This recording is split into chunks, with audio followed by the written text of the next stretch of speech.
Kolik má kráva žaludku? Jeden? Jeden. Jak? 4. Kde to vzala? Kniha, tam ona má kniha Bachor Čepec 3. 2. 2 žaludky. Otáčí se země kolem slunce nebo slunce kolem země? Otáčí se slunce kolem země. Co se stalo 25. února 1948? To je konec druhé světové války? To bude něco s válkou. Ale nevím přesně co.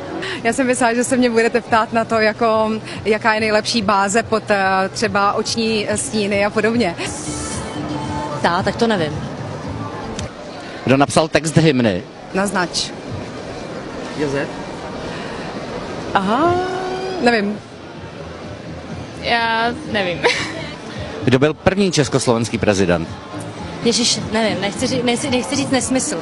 Kdo složil Mendelssohnův pochod? Ježiš, nevím.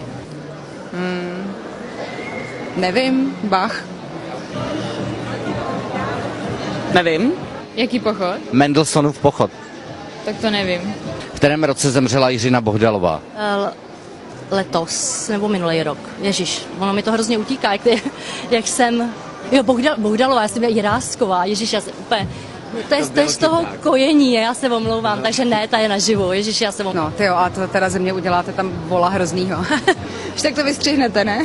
Tak spolehni se, jenom ty dobrý odpovědi.